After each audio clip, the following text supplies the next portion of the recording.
All right, this is Hillary here for My Reptile Systems US, and this is going to be our third podcast with Peter and Dale. And today we are going to be talking about reptile nutrition as well as some of the supplements that we will be carrying from the Reptile Systems line a little bit later in the future, but we want you guys to be aware of them. So let's get started.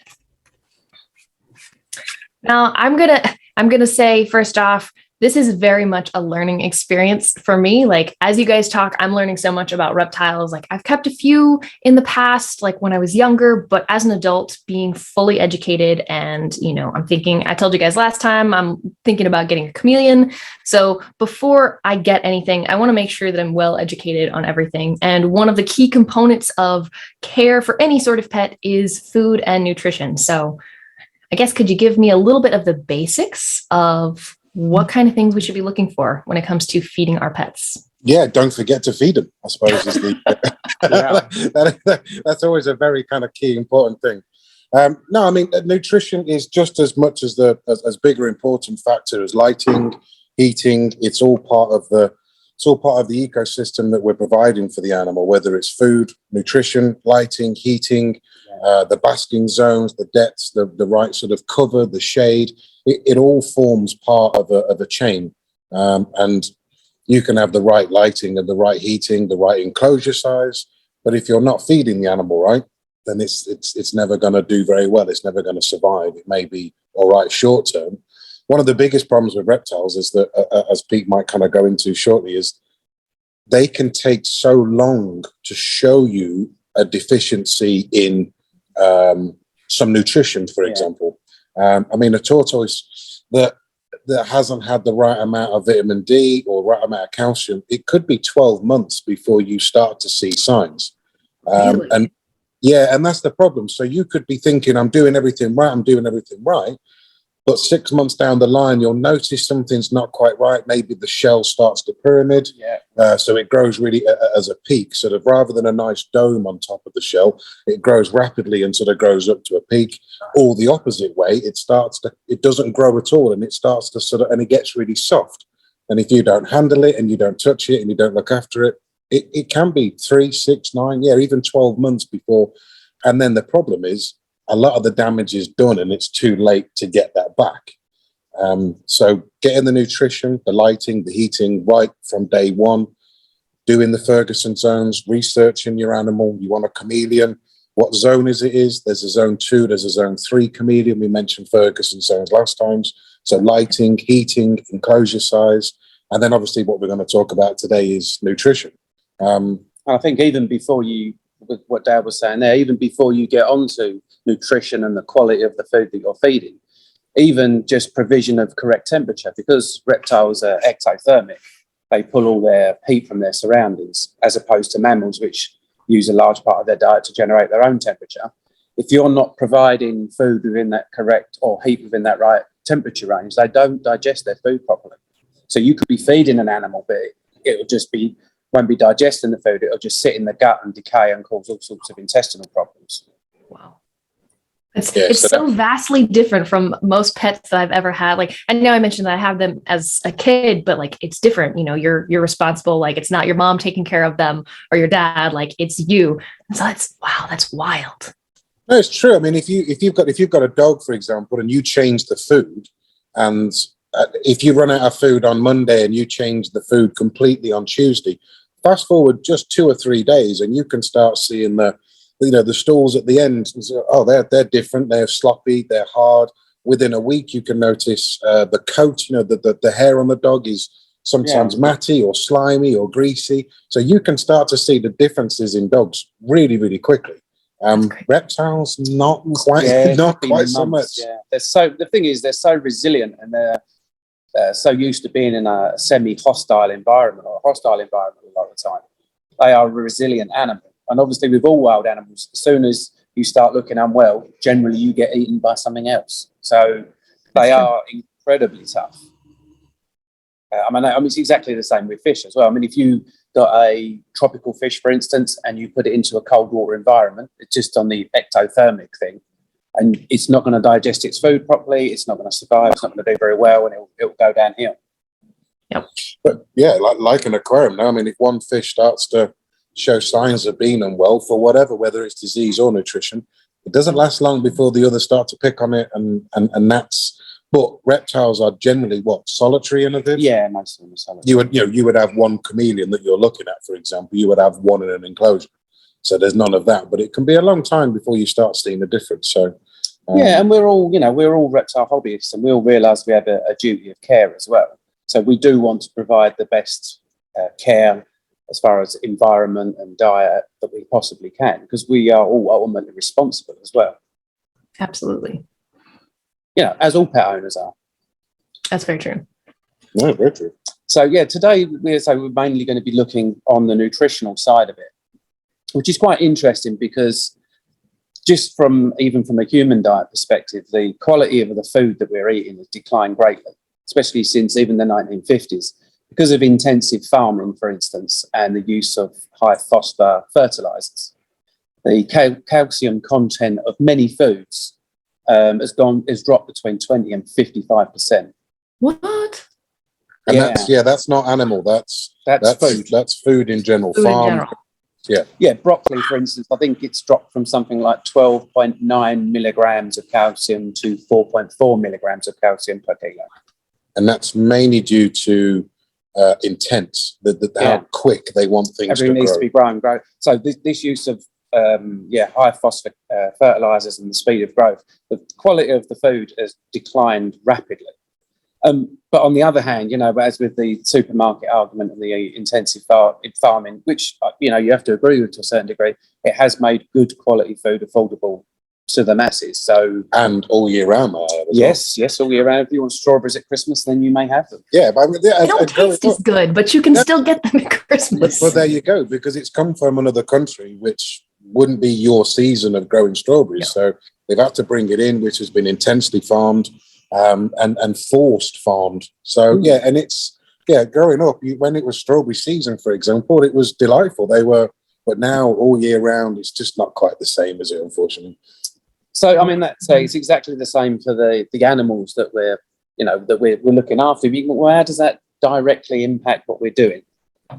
For instance, I go to my local store, I'll buy some lettuce and some greens, and you've done your research, so you don't buy standard iceberg lettuce. You go there and you look for some nice leafy greens, and you buy all the things that you're supposed to buy, but it's still been intensely farmed. And you go, okay, what can I do to sort of resolve this? And this is where supplementation will come in. Or if you go to your reptile store, so you're going to go, and you're going to buy a variety of insects, because like with all animals, variety is the key to providing all of these different nutritional profiles. If you just eat one kind of food, you're going to be deficient in a different area. So you've gone there, you've bought your crickets, you've bought your locusts, you've bought your mealworms, Mario worms, superworms, if you're lucky enough to live in the right country, which we aren't in the UK, hornworms, etc., etc. You go, okay, I'll just get these and I'll just get them out and I'll just feed them to my animal and everything's going to be fantastic. Fortunately, like with everything else, it's not as simple as that. You're talking about commercially farmed and commercially raised insects. So they are obviously grown at a certain speed and on a certain diet, and obviously there's a cost ratio as well involved. And you think, well, okay, so what we used to see, I mean, not so much now, although you do still see it, and you do see it on some of the forums that are maybe not willing to help educate, or you'll always get people that will tell you that they've done things a certain way and they're quite happy to continue to do it wrong. It used to be, you'll get a tub of insects and you pop the lid open and you put a slice of carrot or a slice of potato in there, put the lid back on, and that's it. That's that's the way that you're going to look after these animals, And also, especially with insects as well, is that you also have a duty of care to the insects that you're going to use, no matter what their end determined use is going to be. You still have a duty of care to look after your box of crickets or your box of locusts in the best way that you possibly can. They are living creatures at the end of the day, and they deserve to be looked after. This is the feeder insect that would go to the bearded dragon later on, sort of thing. Yeah, or your chameleon. So that's quite interesting as well. And I just mentioned briefly about calcium, and that's also very interesting in farmed insects as well, because in the wild, say you've got a little cricket and he's walking along, minding his own business, eats a little bit of moisture off the floor and it'll contain vitamins and minerals from the soil. And he'll have a little bit of a nibble on a leaf of a flower and that will contain vitamins and minerals and starches and sugars and all the other good things. And he'll have a little chew on something else. So that little insect there that's going around, he's probably eating 30 or 40 different types of flower and plant and leaf, maybe taking on a little bit of nectar up there or maybe having a chew on some fallen fruit. So this little creature is walking along, all happy, he's jacked, he's full of all of these nutrients. He's like a big nutrient pumped, jacked, buff insect walking along there. Good looking, basically. Yeah, he's in shape. She's in shape. It could be her. It could be her. She could be, so whichever way, this non-determined gendered insect is walking along, having a lovely time. And all of a sudden, along comes this bloody great lizard, munch, chomp, chomp, chomp, chomp, chomp. But all you got to remember, all of those nutrients and all of that goodness that this animal's been living his best life there out in the wild, is now being passed on to your lizard that's just eating it. So it's quite difficult to try and explain to somebody why they need to care for their feeder insects. And I'm just going to feed them to my bearded dragon, for instance. You are, but what you could easily be doing is sort of feeding your bearded dragon an empty husk, really, with very little nutritional content. Now that brings up, like, I think you mentioned hornworms, right? So those are, I used to have tomato plants, and I think the same species. They're like green things, yeah. Yeah, like they will devour tomato plants overnight. And so if I were to have something that eats hornworms and I've got my tomato plants, could I go out and pick that hornworm off the tomato plant and then feed it to whatever pet that I might have that eats them? You may, as long as you've not obviously been treating your tomatoes with any sort of insecticide, any nasty sprays that you've been putting on there, or you're not in an area where potentially your next door neighbour is going to be spraying their roses with some sort of aphid treatment. So if you've grown your tomato plant inside your greenhouse, for instance, and you knew that you were growing it organically because you're going to eat it, so you want it to be good. And let's be fair, homegrown, organic grown goods just taste so much better. Then yes, you could use your hornworm and you could go, yeah, you've been living your best life, little dude. You've eaten all my tomato plant, but now I've got a job for you. And on he goes. And straight into your chameleon and love them. But then all those plants, all those nutrients, all that tomato, all those leaves, as Pete said, will now just go straight into your chameleon and sort of look after your chameleon from the inside out. That's pretty cool. And that kind of leads on to a product we developed. Yes, it does. Yes, it's a very good. To combat exactly what Peter said. Commercially farmed insects are commercially farmed at a price.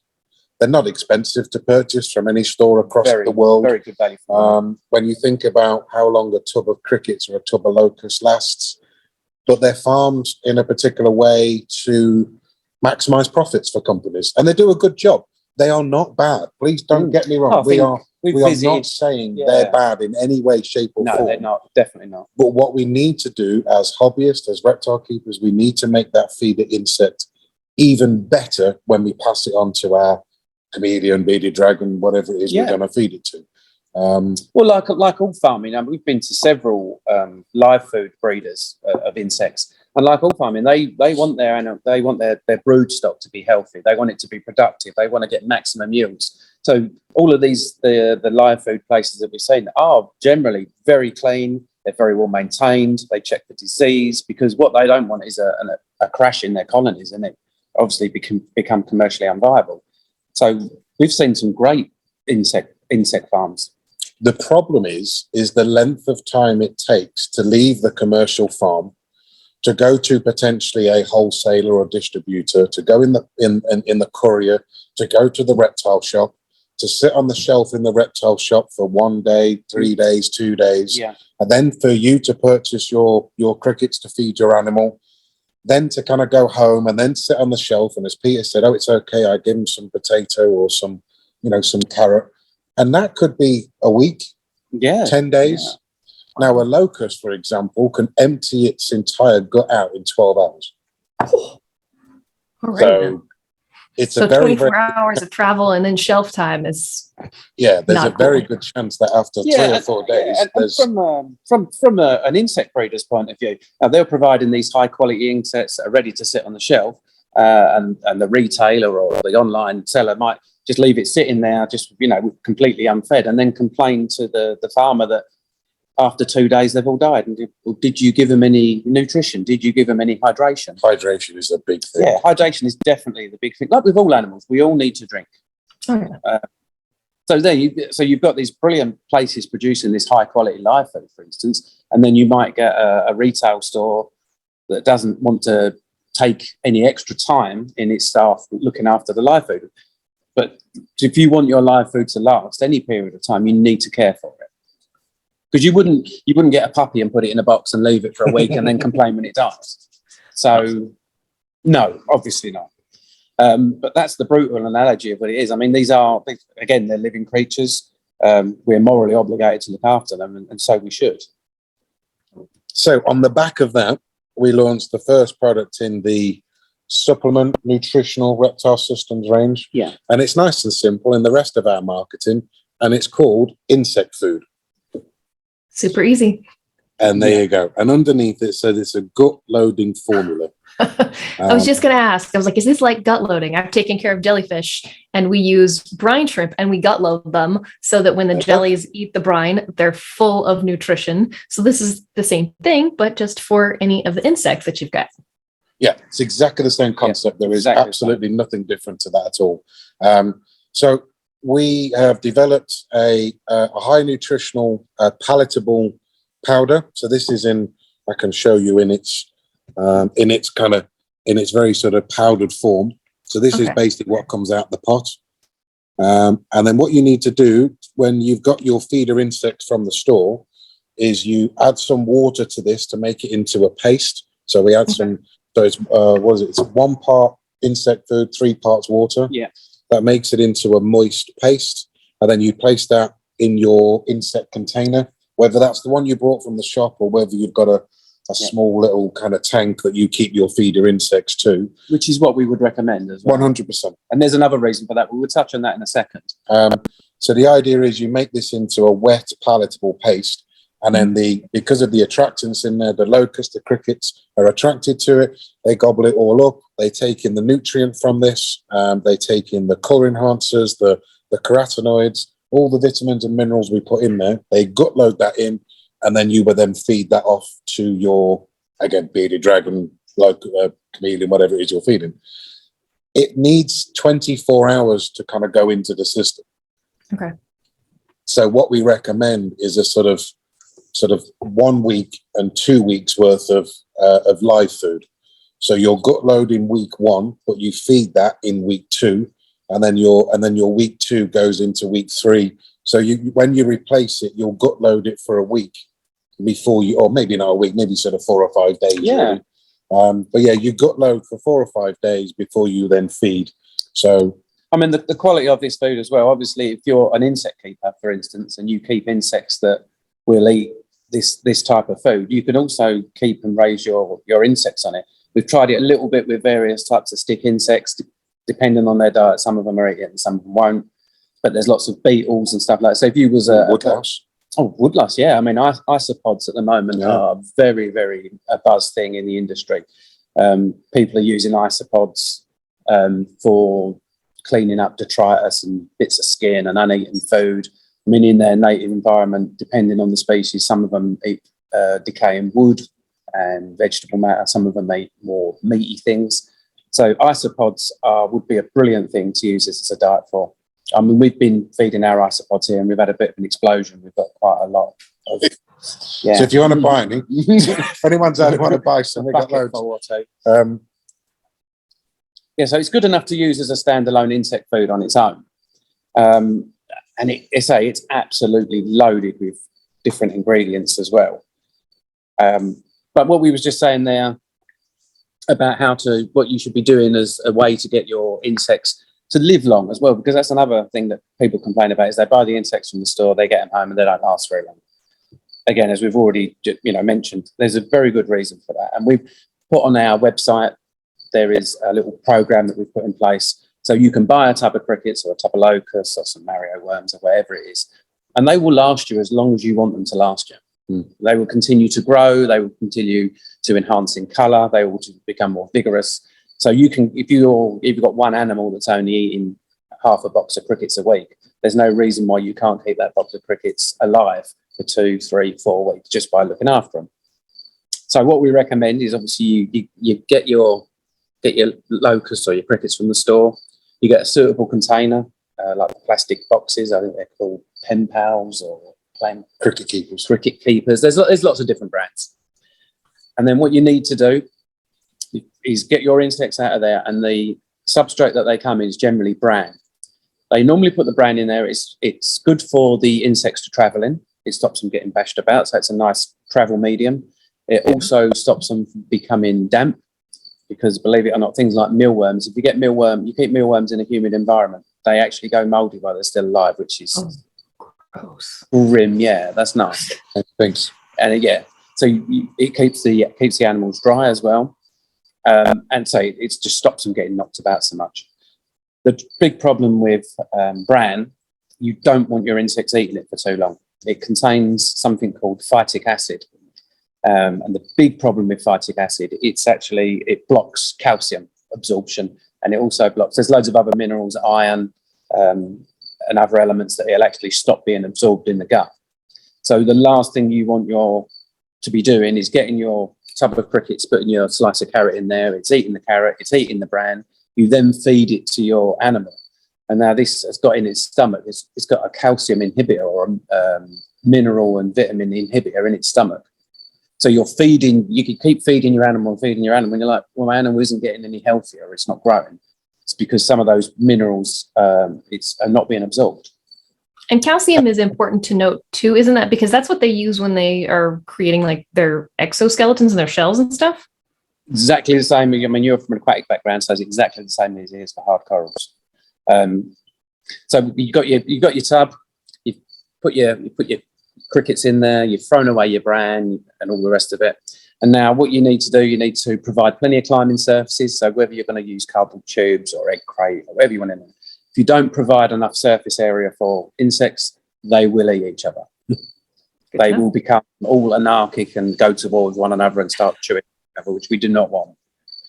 And then, as Dale mentioned earlier, you mix up your insect food, put it in there in a little tub, let your insects eat on that. And we recommend that you also put a hydration source in there. Whether you use the food gel, like the aquatic gel stuff that you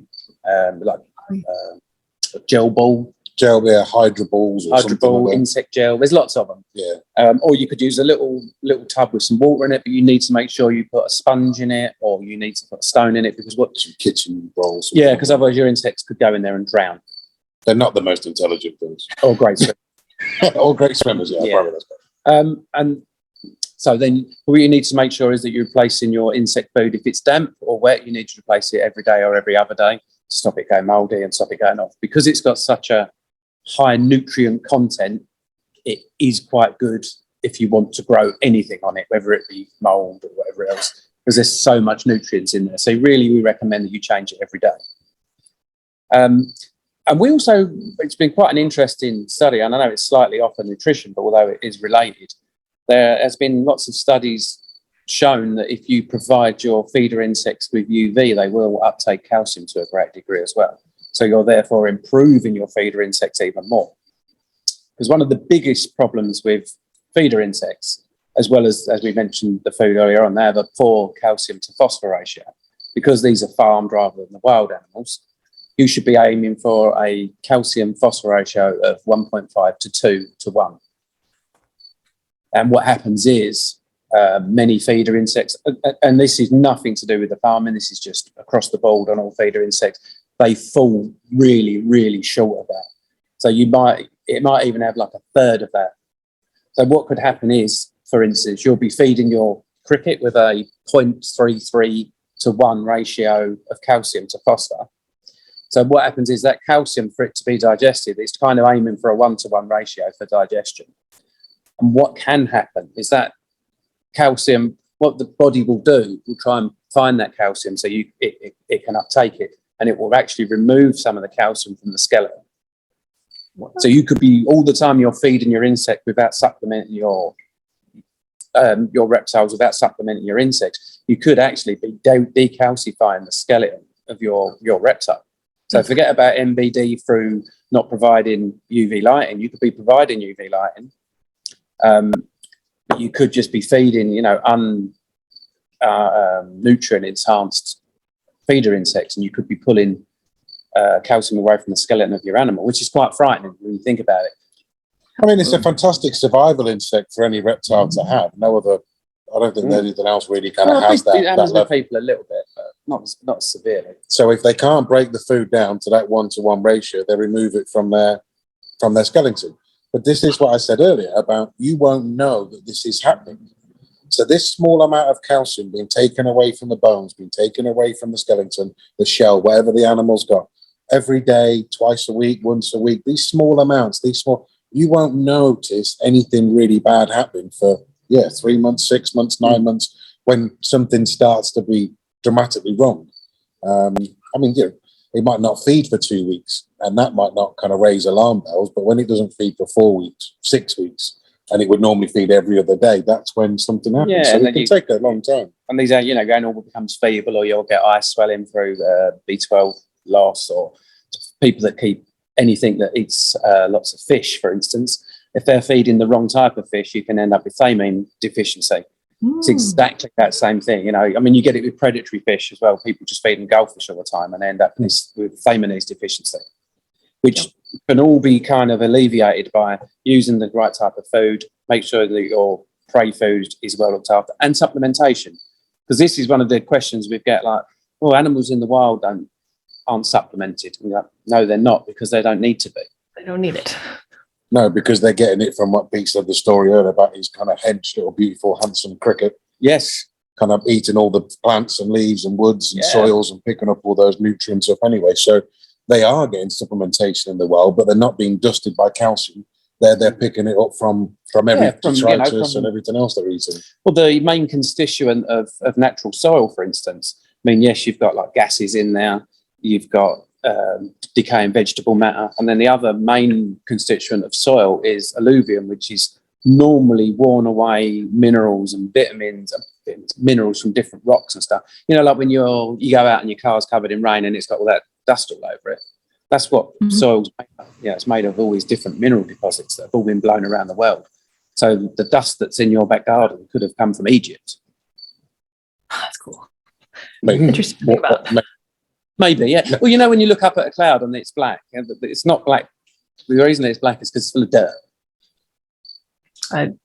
That's got to go somewhere. Obviously, it's just so it picks it up and carries it around, and the whole primary school thing that you've just watched with your water being evaporated and blown away and comes back down again. The water cycle. Yeah, all that precipitation lark.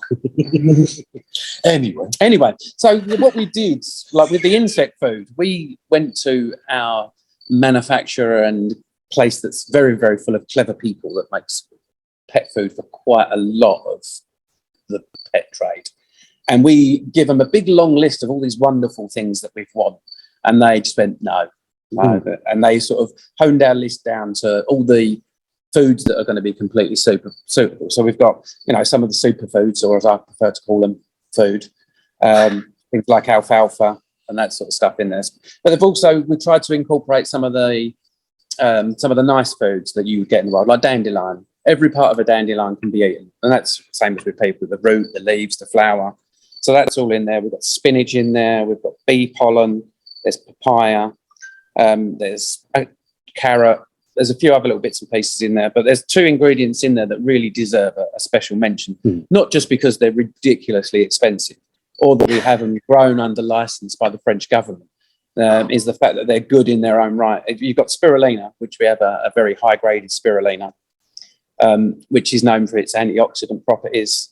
Spirulina, lots of people take spirulina as a supplement.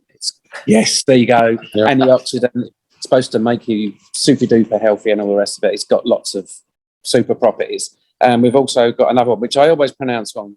Danelia sanila. Yeah, it's not bad. Yeah, we'll give you close. that. Yeah, we'll give you that. It's red and it's more expensive than gold. So yes, again, these rate very highly up on the superfood list. And a little bit of research, if you wanted to look into them yourself, they contain loads of good stuff. But the downside is they taste disgusting. Oh, yeah, don't eat on its own. You can't put it in your tea or on your cornflakes or anything like that. Insects seem to really like them.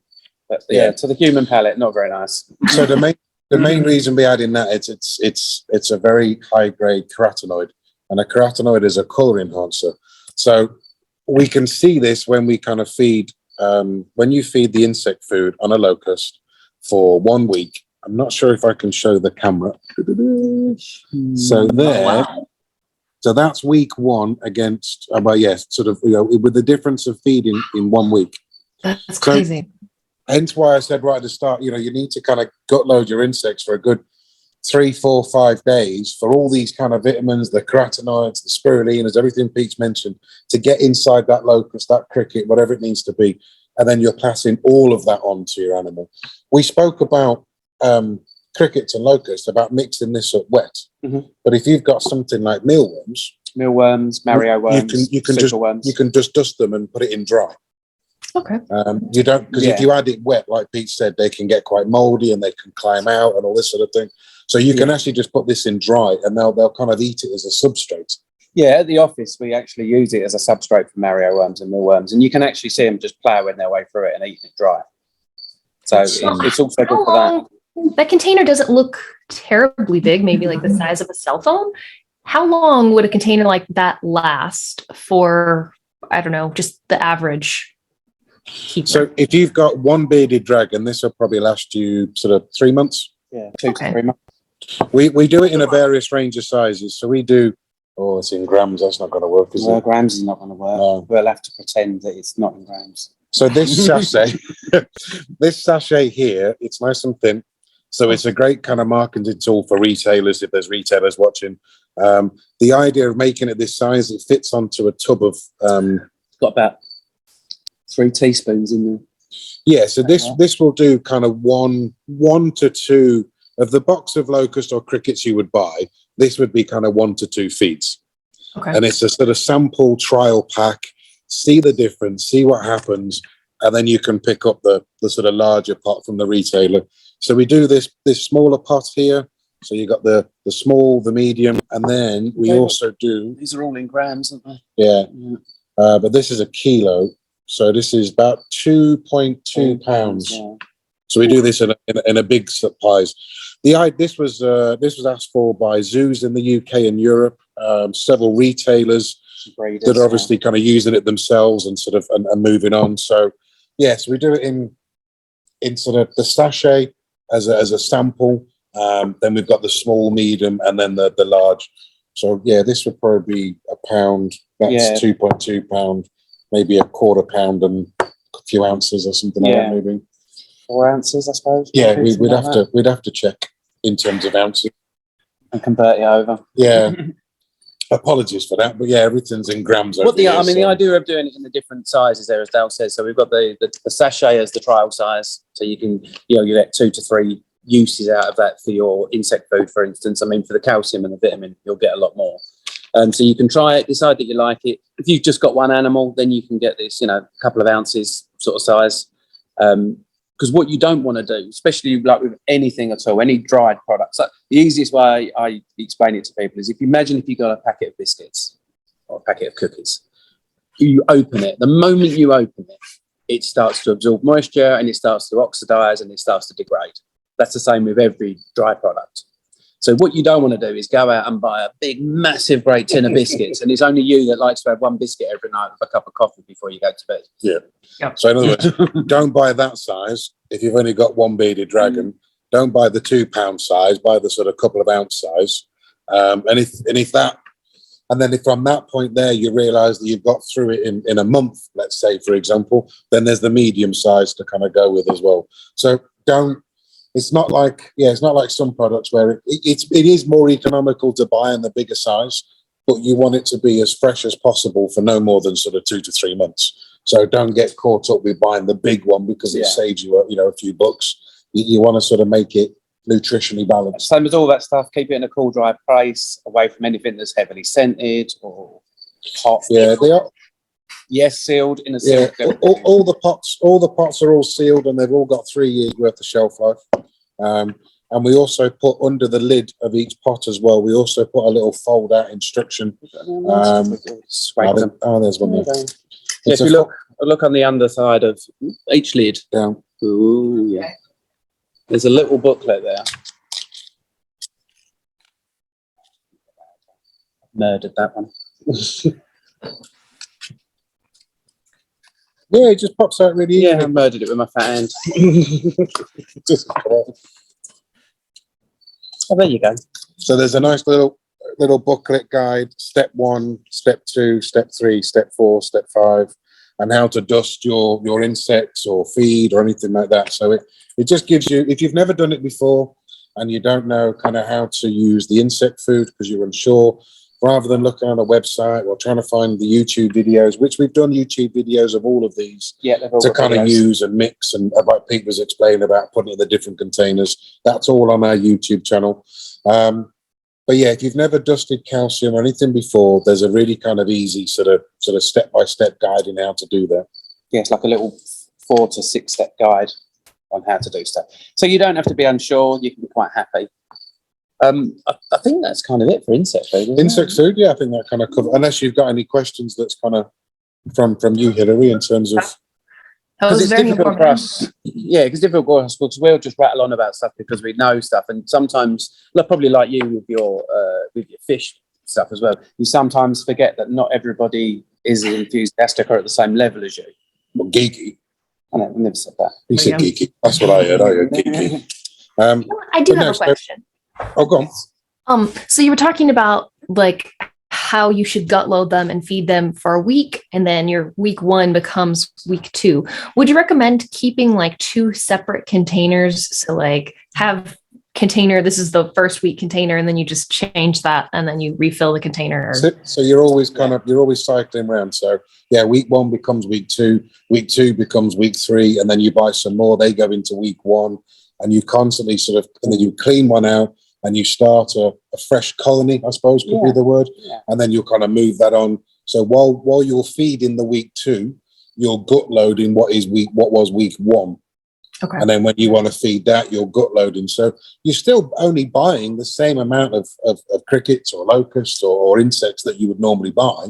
But they'll probably last you a hell of a lot longer as well. So therefore you're saving money as well, just by looking after things properly. Stayed on insect food alone, we've had locusts arrive in small, so only half an inch to us. Sort of third, fourth and we've raised them to 4 or 5 inches long. Full winged adults, yeah. Full, and we've kept them alive just on insect food alone. And lighting, as I've said. And lighting, and a bit of warmth. Yeah, and a bit of warmth. And a bit of water. Yes. But mainly insect. But mainly insect food. But mainly the good stuff. Yeah. Forget the other stuff. And care and attention and the container size. And the special ingredient of love. Bit of stroking, bit of love, a bit of care. No, but insect food can look after these animals. Hence why Pete said things with beetles and other insects that you may have. Insect food just isn't for feeder insects. It's for also looking after other insects. So to kind of move on from, you've gut loaded your insects, but now you want to feed it to your animal. That's where the next 2 products come in, really, definitely, in terms of how they work. This is then the product which is called dusting.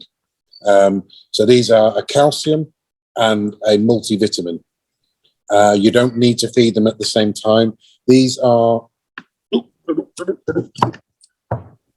So this is the Calcium Ultra.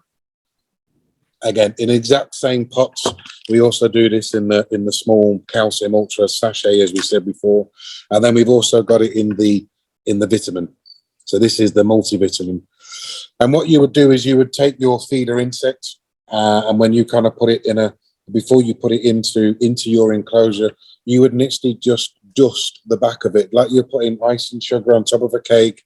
You'll just sprinkle some of this on the back, and then put them inside the enclosure. So then not only is your bearded dragon or chameleon getting the gut-loaded insect, it's also getting some extra calcium, which is the vital ingredient, or the multivitamin that you've kind of put in.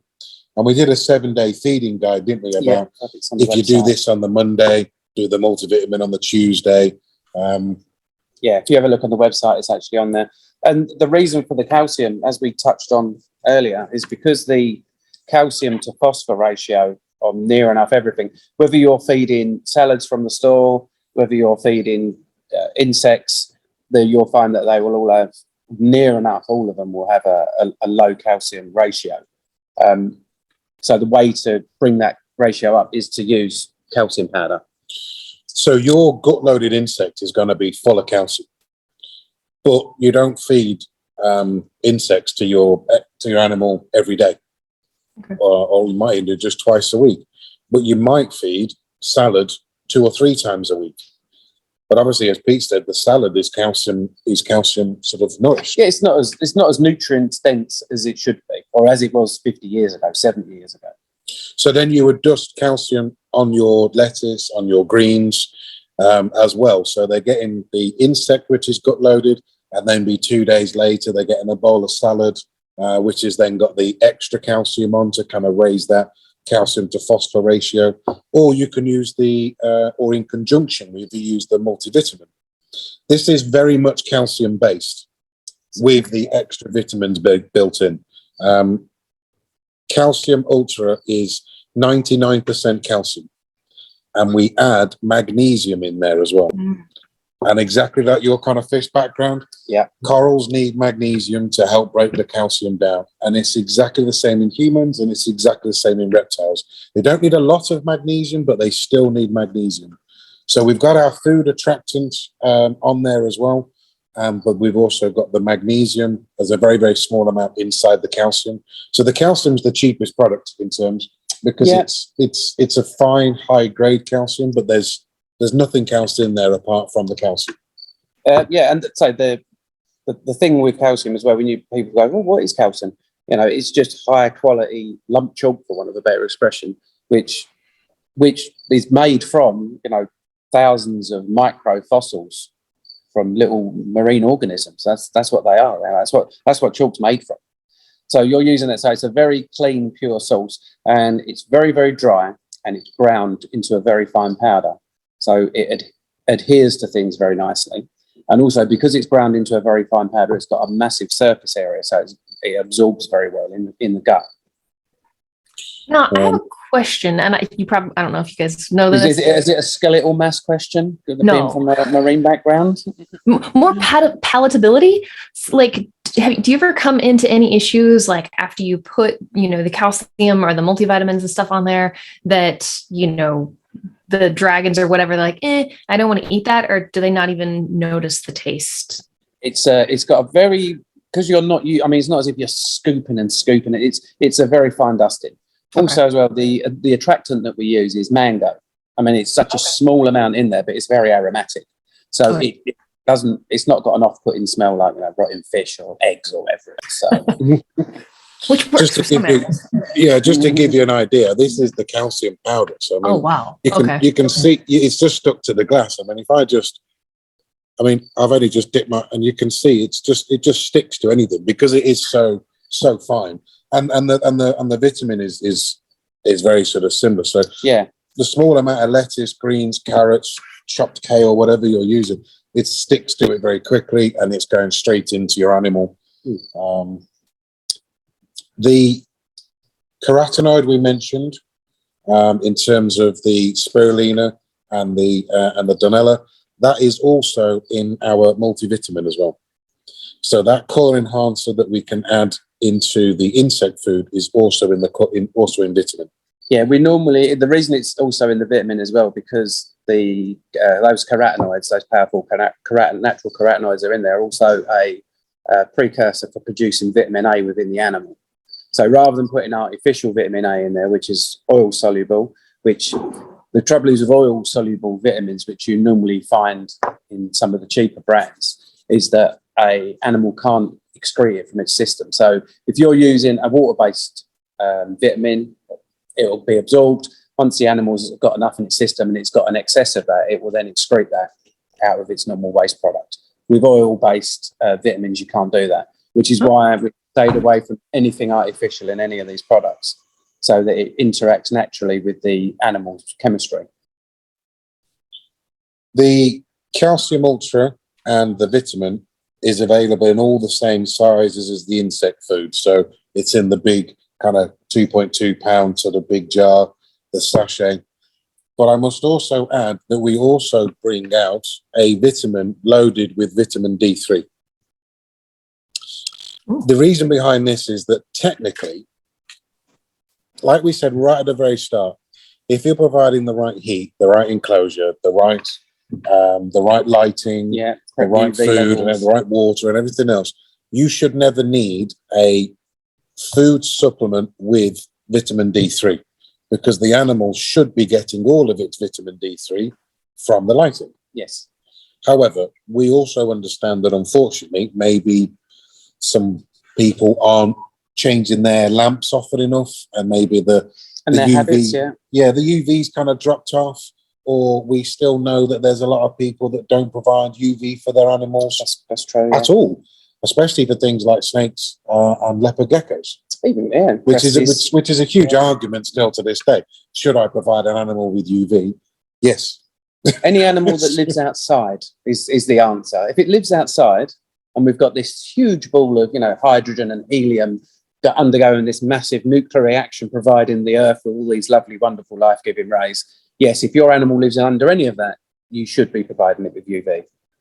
So we launched multivitamin with boosted vitamin D3, just in case there is any animals out there that aren't exposed to the correct UV levels of any description. We would rather that they thrived rather than didn't. So although we don't talk about it very much, we do provide that. And it's the same price. It is the same price. There is no, so if the owner's unsure, then they want to provide maybe kind of one hit in this month of extra D3 just to make sure their animal is getting enough because they're unsure of their exposure. It's not going to hurt. It's not going to, it's not dangerous. So if you wanted to use vitamin with D3 for a month, it's not going to be dangerous at all. It's not going to, you're not going to overproduce on it under normal, natural, fluorescent style lighting with anything that's on the market at the moment. No. So they're the three food supplements, I suppose, is the best. Yeah, and to say just about, like the thing that we said before, the ingredients in there, people say, well, I've got a snake, I don't really need it. The thing is with the vitamin supplement, I keep garter snakes. Garter snakes eat a lot of fish, and just to make sure that you're getting the correct level in there where you're getting your manganese, which is vitamin B1, for instance. It's got other vitamins in there. It's got B2, I think it's got B12, 6, 7. It's, again, all the ingredients are on the website if you wanted to go through it. So just from that, if you have garter snakes, for instance, or any piscivorous reptiles, fish, and fish as well, I suppose it works. It does wash off, obviously. It's a good idea just to be using that as a backup as well, just to avoid any deficiencies. And just on a slightly different weird note, when we talk about vitamin D3, which is as it's described, vitamin D3 isn't actually a vitamin. It's a hormone that's produced, which it was described as the well-being vitamin, because when people expose themselves to sunlight, they got this euphoric feeling of wellness, as we all do when we stand outside. So they obviously looking into the science of it and working out that the sunlight hits your skin and the cholesterol in your skin is turned into pre-vitamin D. And then with warmth as well from the sun, that's then converted into vitamin D, which then goes around your body, goes into your liver and your kidneys and into your gut, into your bloodstream to help you absorb calcium and also to be stored. And it's also stored in your bones as well. All of that. But yeah, it's quite interesting. Although we class it as a vitamin, it isn't actually a vitamin. It's a hormone. Interesting. I did not know that. Just a little bit of geeky knowledge there. I like it. And he said he wasn't a geek a minute ago. I'm not. I'm just a hobbyist. You said it direct to Hillary. Yeah, I'm a hobbyist. So in terms, the one thing I must say is that, as Pete touched on earlier, when we approached the manufacturer to make our blends of supplements, and they sort of said, no, you need to do this, that won't be balanced, need to do this. That wasn't just a couple of guys like this just chatting around looking at a piece of paper and going, people. So all of our supplements and foods in the a la carte Reptile Systems range is licensed under veterinary controls. It's performed by vets. Everyone we've done has then been tested on animals and with the vet to making sure it's got the right levels of balanced ingredients and nutrients and all the rest of it. So this isn't just a couple of guys chucking some stuff in the pot. We've got, the full certificates of all the things that we've kind of used and all tested and tried, and veterinary approval of all the countries. So, which brings me just to kind of say that the reason why Reptile Systems a la carte range isn't in the US right now is we are just getting the documentation through the authorities, and then I would hope to think that in early 2022, the supplement, fingers crossed. I mean, COVID has definitely kind of put a bit of a roadblock on some of this, unfortunately. We worked on the project. We've had the project for 2 years. Yeah, about 2 years. Yeah. And the plan was to take it to the US over a year ago. But unfortunately, COVID and everything, it's just been a complete delay. So I'm hoping for 2022, now that everything's back up, we should have this over there and then into the distributors and the wholesalers and into the retailers sort of summer next year. But that's all dependent on red tape, as we call it. Let's just call it. Because we want the American reptiles to have the same lovely nutrition as their free roaming wild counterparts. So they're getting all this glorious food as well. That's what we want. Too much. No, I like it. It's just that's fine. So we have just two more in the range. These aren't supplements, these are foods. One is a turtle food and the other one is a tortoise food. Yep. I'll let you. Well, the turtle supplements and turtle foods and everything else have always been a bit of a minefield. I mean, I came from a retail background where I used to sell various foods for fish, back in the dark days when you used to get a pot of ants' eggs and that was considered food for fish. And that used to be the same with turtles. You'll get a nondescript brown stick and that would be called turtle food and that would be all they had. So we wanted to do better than that because I think we, like with us as a company, our way and our ideology is always to try to be better and do better. And definitely when it comes to caring for animals as far as nutrition and equipment. So when we first approached our lovely people to make our turtle food for us, they showed us these brown sticks and we're like, no, that's not what we want. And even though it was competitively priced and it's their biggest selling turtle food, it was like, that's not going to work for us. So what we decided was we took all of their ingredients that they had, some of which were for fish food and some of which were for turtle food as well. And we decided that we wanted all of them, as you do. We want everything. What have we got? We want everything. So that's why it's called turtle mix, because it's not made from one particular product. So there's four. We've got the sticks, as Peter said, the kind of brown sticks, which are full of vitamins and minerals and everything that you need to keep a young turtle healthy and happy. We also then have what we call chips or crisps. These are almost wafer-like kind of pieces, which I'll show you in a second. We also then have fish, so small kind of fish, and we also have then shrimp in there as well. There's two different types of shrimp. Yeah, we've got gammarus in there as well. Yeah, some river shrimp in there. So just to kind of give you an idea, that what in terms of so it is, as I've just tipped it all over my iPad. And what we have found as well, because of a lot of some of the fish love this as well, because obviously it's a very good mixed diet.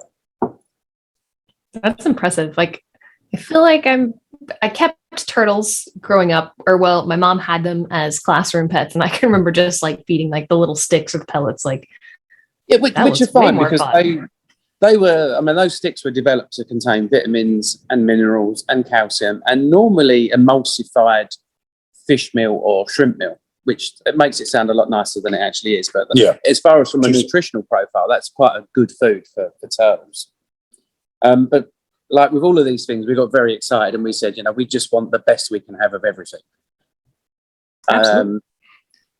Again, within a price range that people are willing to pay. I mean, we could probably keep developing foods, and they might end up being $500 for a tub, which you're never going to sell it. So what we've done, we've got the best nutrients and the best ingredients that we can possibly get.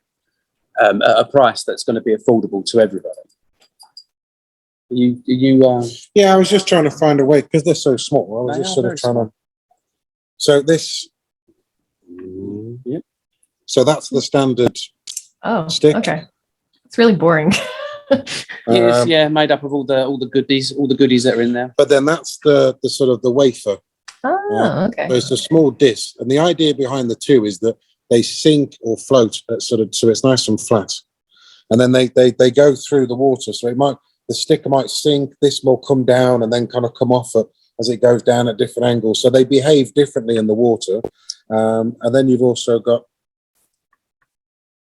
actual shrimp, which can easily be broken down as well if you've got small, and then you've got. And they will soften as well when you're in the water. And then we've got dude. little grammarous shrimp in there as well. So it's a complete, as Riley said, we've called it turtle mix because it is exactly that. It's not and the one good thing type. about this, because the shrimp in there are part of, they're a natural product and they are seasonally harvested. At certain times of year, you will find that it will contain lots of small fish because it is a fresh product. It's fresh, it's cold, it's dried, and then it's used. So yes, so if you're thinking, well, actually, I've got loads of little tiny fish in mine, I didn't have. It's not in the ingredients because it is a natural product. There will obviously be some variance, and especially seasonally. Yeah, That's exciting. You know, I mentioned I was like, oh, the one like the little stick, like it's kind of boring. But then you show the whole mix of stuff, and we're talking about like food having variety and animals liking variety. And yeah, it's like different I think sizes, that's the different first. taste, different samples. Yeah, And we will I go- think it's a fun food. I know it sounds dumb, Fun food. but I like that. Fun turtle. Maybe we should rebrand it. But also as well, we encourage people with turtles, especially because they seem to get a bit of a rough deal out of it, is that you should be occasionally feeding your turtle, fresh raw fish. Whether it be, a nice bit of, say you're going to prepare yourself a nice little bit of trout, chop a little bit up and give it to your turtle. Don't worry about it eating the bones and everything because that's all calcium. It's a natural part of the digestion. Depending on your species of turtles as well, some of them will eat worms, some of them will eat some vegetable matter as well. So yeah, like with all of these things, before you purchase an animal, make sure you do your research as well and find out the possible things that this, your little chap or chapess is going to eat, and then provide as much of a variety of diet as you can because you want your animals to be healthy. So this is 125 grams, which I've just looked is about 4.4 ounces. It's in terms of its size, and on the back there you can see that we've actually listed the sticks, the shrimp, and the fish, and everything. It's all on there, as well as all the other nutrients and other fun things that are in there. But yeah, the sticks are boring, but they have to be in there because inside that stick we can pack all of that goodness. Inside the chip we can put it. But unfortunately, yeah, the shrimp and the gammarus and the fish have all got their own goodness from the wild anyway. And a good amount of calcium because you've got that exoskeleton on the shrimps as well. And as Peter said, yeah, it's all freshly harvested but seasonal as well. Yeah, so sometimes you'll get quite big pieces, and then sometimes you might get a slightly smaller piece.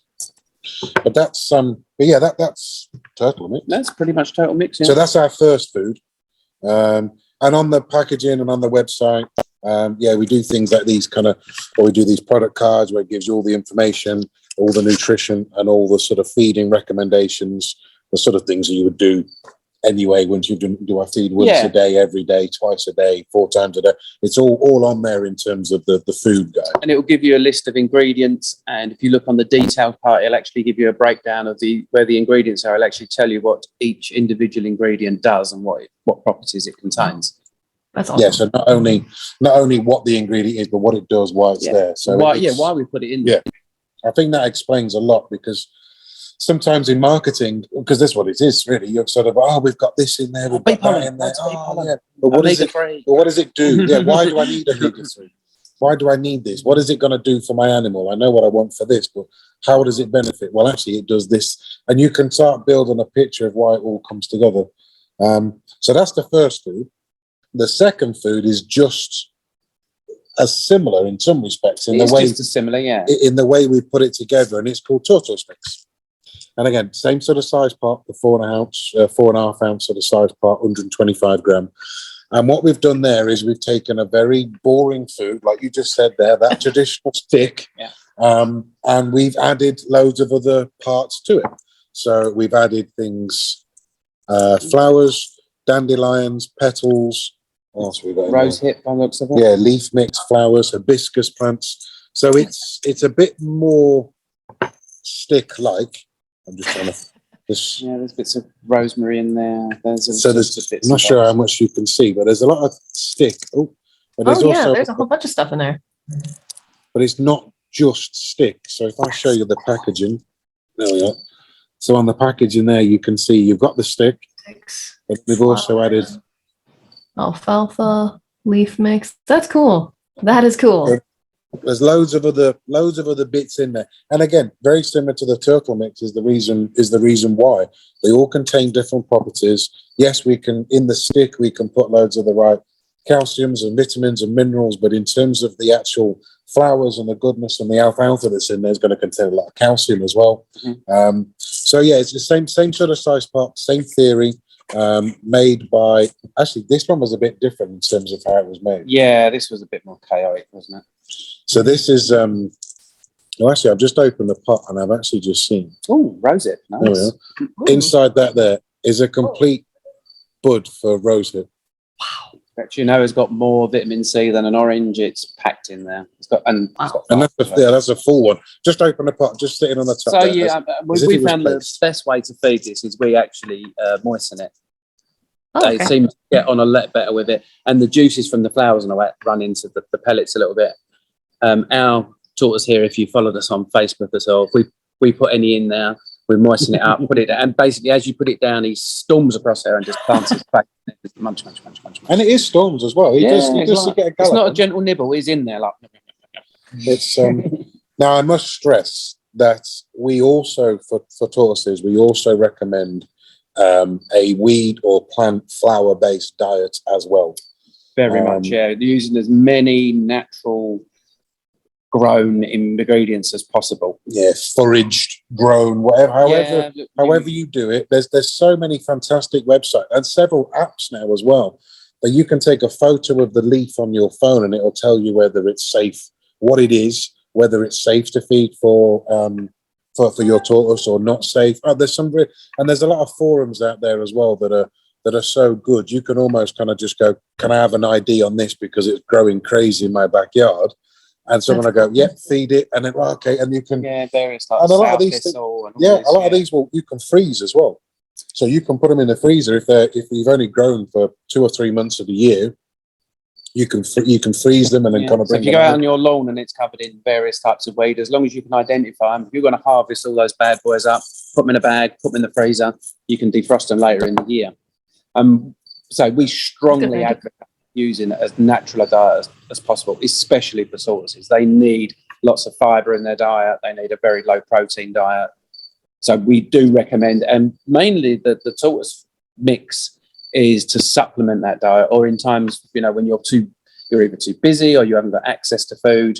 So it's a good supplementary diet. You can mix it in with what you're already doing. Yeah, I mean, look, if it's the winter and where you are, you're quite fortunate, but obviously over here in sunny UK. Yeah, in rainy old England. Yeah, we're very, very seasonal. So yeah, right now it's we're coming. Yeah, cold. It's autumn. Yeah, it's cold. Everything's turning russet and gold. Everything's slowly wilting outside. So that there isn't going to be any weeds and flowers and things to kind of go and forage. So that's for most people. We obviously what we recommend that you do to provide your tortoise with its best diet is to buy yourself, I think the best one is a grow tent, like a silvered tent that you can grow plants in, using our New Dawn lighting. And the good thing is it's weighted towards the red a little bit, so it produces lots of flowers and buds as well. You can buy packets of seeds for, ribwort or rib plantain. There's lots and lots of, you can buy all of these, they call them native wildflowers or stuff like that. Lots of, so you can actually grow these plants all year round in your house. Yeah. Yes, it's a bit of a project. So yeah, we do it. I mean, we've got our grow tent is now full of weeds and snapdragons and all sorts of little flowers and stuff. So you can supplement. Hold on just a second. We might have to repeat that. It froze up for just a second. You were talking about how you can buy the wildflower packs and then it froze. Yeah. You can buy the wildflowers. You know, there's lots and lots of these wildflowers that are healthy and very good for your tortoise as well. They have a right amount of fibre in there, low in protein, and you can just grow them in your grow tent all year round, especially in the winter. I mean, in the summer you can grow them in your window box, or you can grow them outside in a planter. In the winter you can grow them indoors in your grow tent. So you can provide. There's not really a massive excuse not to provide your tortoise with healthy food all year round, and then supplement that diet with tortoise mix, so he's got, you know, a bit of bulk in his diet as well. It's quite inexpensive as well to feed and if you've got kids, a grown natural diet. Yeah, if you've got children, I mean, it's a good project as well. You're seeing a seed grow to be harvested to then be fed to their pet. So it's the whole sort of cycle from start to finish. So you get your nice big dandelion in there, or your snapdragons with your little flower on top, and you like, and you can feed that to your animal. Like, I made that, I did that, that was me. That's cool. Yeah. I tried in my front yard. Orange globe mallow is something that the desert tortoises out here really like, and I tried growing that in my garden. You can find it like a weed anywhere else. Nope, not care and love will not grow in my front yard. But you might have to specially cultivate that somewhere. Yeah, there's a bunch of them. I used to volunteer to take care of the desert tortoise at the wildlife refuge not too far from here, and they have tons, like, it's out in the refuge, so there's tons of wildflowers and cactus and everything. It's always cool to watch them just like go crazy after those flowers eat them. And that's it. And that's where tortoise mix kind of fits in, is like you just said there, you can't grow. So, but if you're busy or if you're away, this is the supplement in between that kind of that wildflower, that kind of plant, the weed. So yeah, we're not saying in any way. So before we get shot, stabbed, hung by any tortoise forums, you can't beat real food. And you know, the same as it is with people, you cannot beat real food. Is a ramen noodle, pot noodle type thing, is it a good meal for you? No, it isn't. Is it convenient? Yes. That's a great analogy. You cannot beat real food. Real food is the key, definitely, to health. Again, just to go right back to the start, that's exactly what we said about growing our own food organically. You mentioned the tomatoes and things like that. So yeah, they taste better, it's better for you, and that's what it is. So we know that the tortoise is going to get the right amount of fibers and proteins and calciums from these wildflowers and sort of, you know, eating the kind of wild plants or natural plants. But then this is where this takes over, when we live in a busy lifestyle and we can't get out, or the weather's turned and we haven't got anything left in the freezer. That's where this kind of comes out. And as Pete said, yeah, you can feed it dry. Yeah. But we have found the best method is to kind of pour some, just something like the lid of the actual product itself. You know, you just kind of pour a bit into there, for example, and then add a few bits of water, let it soak in. And because it's soft and you get an aroma off it when it's wet as well. You get that alfalfa. It gives off quite a lot of that grassy smell. It's very easy and very quick. It's and that's what makes it convenient.